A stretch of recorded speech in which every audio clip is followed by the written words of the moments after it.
A very good evening. Time for the press preview. It's our first chance to take a look at Monday's front pages, and joining me to cast their eyes over the papers, journalist and broadcaster Jenny Kleeman, and also the PR consultant Alex Deane. Hello to both of you. We'll chat in a moment. Let's have a look at those front pages then for you.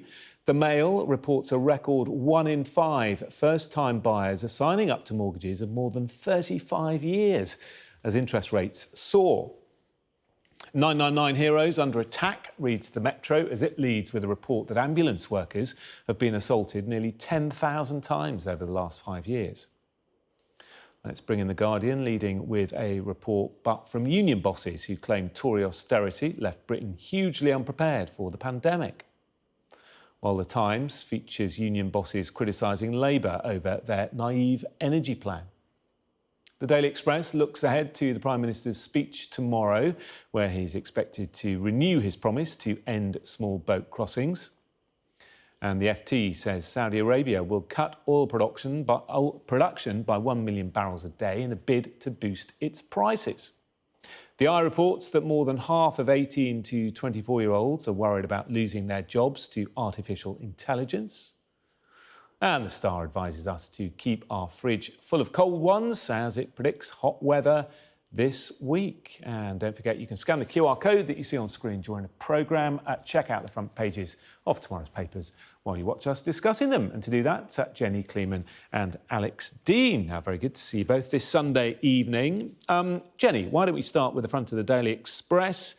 Immigration in the news pretty much all the time at the moment. Their headline, Rishi, I will do what it takes to stop the boats. Many people making the point that he announced this crackdown 6 months ago, and even Robert Jenrick, the minister, saying that progress has been slow. Yes, the asylum system is riddled with abuse and needs robust reform, he says, which is amazing given that we've had a Conservative government for the past 13 years. But this particular front page is making the point that Rishi Sunak is going to say that he will do whatever it takes to stop the boats, including spending up to £6 billion a year on it, because that is how much his measures have been estimated to cost. We spend £2 million a year putting asylum seekers up in hotels. And I think if Rishi Sunak was really prepared to do whatever it takes to stop the boats, he would offer more opportunities for safe passage for asylum seekers. The Refugee Council said today that the majority of people who cross the Channel in boats do in fact have their asylum claims granted. They're granted asylum in this country. We don't have enough routes for safe passage for these people. And, you know, these very eye-catching, gimmicky ideas like Rwanda or putting people on barges are very expensive. They're visible manifestations of doing something. But in fact, if you really want to stop the boats, what you need to do is work with our European partners to stop people smugglers in Turkey, in Bulgaria, on those edges of Europe, bringing people in who will eventually come to the UK. And you need to make it easy for people who have legitimate claims to asylum to do so without risking their lives in the Channel. But that's not what this is about, ultimately. Rishi Sunak has decided this is one of his 5 pledges. This is a vote winner, and he wants to do it in an eye-catching way. Instead of spending the money, clearing the backlog, he's going to do this very expensive Rwanda plan and also the barges. And, you know, I think it's a great shame. Alex, the government has eye-catching and gimmicky ideas to solve this crisis. Well, no one can deny part of what Jenny says, which is the Prime Minister has 5 pledges, and it's plain that one of them, in political terms, is outsized in its importance for the government's reputation, for its future. No one has missed the fact we're going to have a general election next year, and this is going to be one of the big issues dominating that election. I also think Jenny's right when she mentions at the end of her remarks about the backlog. I would really hope that we spend some money, and £6 billion is a good amount of money, especially given how little we put into our court system generally, to clear what is an aspect of this that is not the fault of any refugee or asylum seeker, or would-be refugee or asylum seeker. The most bogus claim in the world might be on the table here, but the one thing that isn't the fault of the people in the system is how long we take to process those claims. That is within our gift to try to address, and that is something we can do. And certainly if you're going to spend this kind of money, I know I'm a recovering lawyer, and some people will say, yeah, more money for lawyers. But if we beefed up the system of processing people, we would also beef up the speed with which they are sent back if their claim is not true. So, actually it's win-win for people. I would also see a significant rise in spending, not just on Border Force, but on those in this country responsible in our immigration services for catching those who are here unlawfully. Because in the end, the number of people coming isn't the most significant thing. It's the number we send back that will get, if their claims are false, that will get people crossing the channel unlawfully down in the end. Because if people smugglers here, you're not going to be able to stay in the United Kingdom for their charges. Those people will go somewhere else. You're doing a lot of nodding, Jenny, so I'm going to let you come back on this one just before we move on. Yeah, I just wanted to say that all that Alex is saying is very wise, but spending money on lawyers and spending money on finding safe routes, clearing the backlog, dealing with people smugglers in different places is not a vote winner according to this government's strategy, as much as these things that are gimmicks, putting people on big barges or sending them to Rwanda. I really think that this policy takes us all for mugs, really. We can do better. We're smart people in this country, and we can handle the truth. Just the government doesn't want to spend its money in the way that really is going to achieve its stated aims, I'd say. OK. Alex, go on then, very quickly, one sentence, and now I'm going to ask you about the next story. I see the point Jenny's making, but it is a vote winner now that we've got so many asylum hotels in so many constituencies full of people whose claims are taking months to process. Now, government taking a grip on that will be seen as something significant. I accept it wasn't once, but now I think it is. Yeah. OK, let's move on to the FT, because this is an interesting story. Labour is going to get a £5 million boost after landing a new super donor, the man behind Autoglass. Alex. Yeah, and we will all, of course, now have Autoglass repair, Autoglass replace in our heads for the rest of the evening. Look, one of the most significant things that happens in our political system is when people in business and people with significant financial resource of their own commit, they put their money where their mouth is and they commit to a political party. But you have no doubt this is really good news for Keir Starmer. Parties need resource like this and able to build up and run general election campaigns, especially national election campaigns. And for all that people have said, like this business person has done, that they disagreed with the government's direction of travel, most especially on Brexit, few of them have made this kind of commitment. There is, of course, the long-standing Lord Sainsbury, who's been a donor to the Labour Party for some time. But donations on this scale change what parties can do, and it changes what they can mount come an election. So this is it's one of those kind of inside stories that a lot of people won't pay attention to, but it's actually extremely politically significant, I think. Not only does it show you a bit of direction of travel in the business community, thinking about the prospects of Labour at the next election, but also what Labour can go on to do at that election.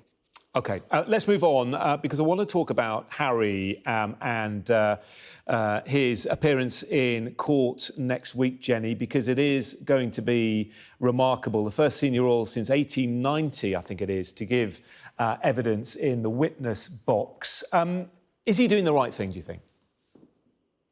Well, I mean, he's made it his life's mission now to take on the tabloid press. And most people who have the kind of complaint that he has about press intrusion, illegal hacking of his phone, stories obtained through illegal means, most people who have those kinds of claims, they settle. And they settle because they cannot afford to take the newspapers to court, and also because they don't necessarily want the scrutiny. He has the means to take the tabloids to court. In this particular case, it's the Daily Mirror, but he also has cases outstanding against the Daily Mail and the Sun.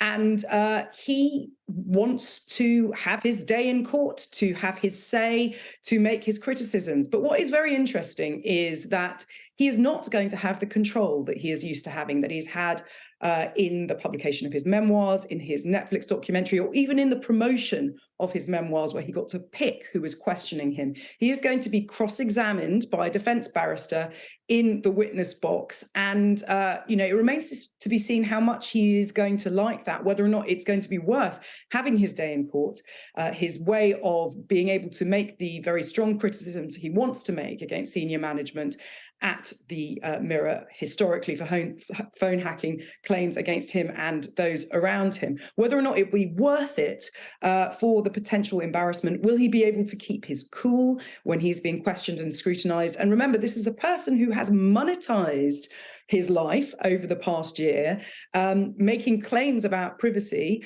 It's going to be quite awkward, I think, at times for him in court this week. Yeah, you make a very good point there, Alex. No cosy questions from the likes of Oprah. He's going to be cross-examined by a KC. In his book, Spare, he recounts a conversation with his dad when they're talking about this. And Charles said to Harry, it's a suicide mission. I mean, what are your thoughts on it? Just because you can go to court doesn't mean you should. And I think that in the clip story that we had on our screens just now, some viewers will have noticed David Yellen, former newspaper editor, saying generally you find royal family don't go to court because it's against the media, because you find it's a case of mutually assured destruction. And so I think it will be here. I understand that on the one hand, I understand the kind of bravery and I'm going to take my case and I won't settle and I'm not going to settle for anything other than my day in court. But on the other hand, you've actually got to have the evidence. And you've also, beyond the question of whether there is evidence that his phone was hacked and if was hacked by this newspaper outlet, he's also got to try to prove the management concerned knew about it rather than it being off on a frolic of a junior's own. And that's rather harder, I think, to prove than they might think. So I really question whether this was the right call from the Prince. Yeah, and Alex, just quickly, with your legal background, there's also an issue, isn't there, that these cases go back a long way and there's a certain expiry date, isn't there? Yeah, but I wouldn't. In this sort of case, all of the cases are going back to a period, 10, 20 years ago. It was the same with the cases that were reviewed in the course of the phone hacking inquiry that led to the end of the News of the World.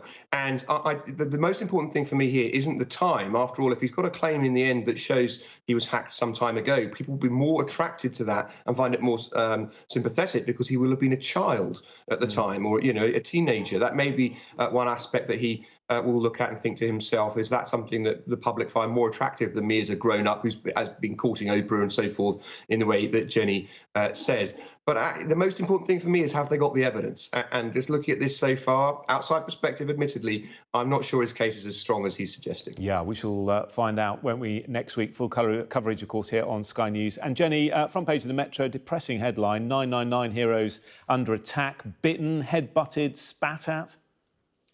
Yeah, this is from the GMB conference. 9,500 cases of this over the past 5 years. Separately, the Times has a story in its digital edition tonight reporting that paramedics are being urged to take police escorts to more than 1,200 addresses for fear of attack. Who would be a paramedic in the UK at the moment facing all of this? We already know the hours that they work, the pressure that they're under, how resources are stretched, the pay disputes that they've gone through. But the idea that they're going to have to endure all of this, I would hope that we were better than this. But these are really stark figures that suggest that some of us are certainly not. Yeah, awful stuff. OK, thank you both for the moment. Plenty more from Monday's papers after the break. We'll be looking at more of the front pages, including the Generation AI most fearful of losing their jobs to robots. The headline discussing that and more from tomorrow's papers in a moment.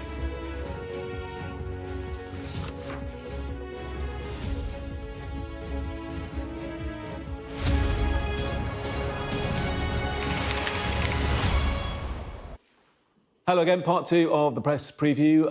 Let's speak to Jenny and Alex once again. Alex, front of the Daily Mail. 25 years is sort of about normal, isn't it, for a mortgage when you take one out? But now 35-year mortgages, demand for them has doubled. Yes, well, people are trying to find ways to buy homes. One does note the headlines in the last month have been showing a quite consistent drop in the price of housing, which must be good news for those trying to get on the housing ladder for the first time. But here, on the other hand, is them taking first-time buyers taking on loans for a much more significant period of their lives than was the case in the past. You can see why this is attractive to banks, and we've seen lots of criticism about whether banks are passing on to their customers the benefits they receive in changing interest rates. But here in the mortgage environment, vital for people to be able to become property owners. And you might think there's a political aspect to this too. Very difficult for the Conservative Party to excite people about the property owning capitalism society they live in if they don't have a property to own. 35 years, an extremely long time. I note, of course, that life expectancy has gone up since mortgages started really becoming mainstream in our financial system. But still, it's a dreadfully long time, isn't it? Yeah, I mean, that's right, because you could end up still paying off your mortgage well into your 70s, Jenny. Yes, I mean, when you think about the age of a first-time buyer is going up significantly, quite a few people won't expect to be able to buy their house until they're well into their 30s. You're looking at people pushing 70 before they own their house. It's really daunting.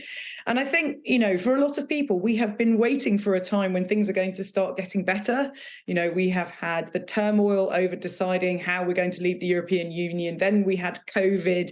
Then we had inflation. Then we had the disastrous mini budget and interest rates. And things are just not getting better. Meanwhile, people are locking themselves into deals like this over such a long period of time.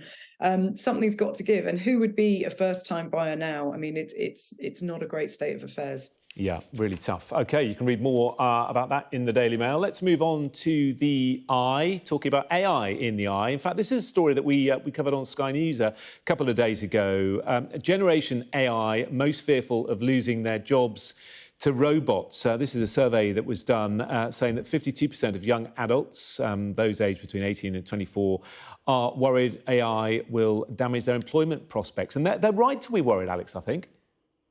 There is a reasonable point to be had here. It's some of these concerns aren't illusory. Of course, on the one hand, when we invented the typewriter, people thought stenographers would all lose their jobs. Then we invented the PC and people thought typists would all lose their jobs. Technology is always attacked, and the argument is very often that what you need then is to get a more sophisticated workforce doing more interesting and more strategic things. And there is truth to that too. But, it's not just removing drudgery. Many of the things that people do when they enter the workplace are basics which teach you the craft that gives you the kind of essentials through which you then use to go through the ranks in your company. And if all of those basics are being undertaken effectively now by a computer, then you've got to wonder about where the person gets a role. It's not actually true that this just affects young people, and it's not actually true that this is only going to affect, basic roles or entry point roles in the workforce.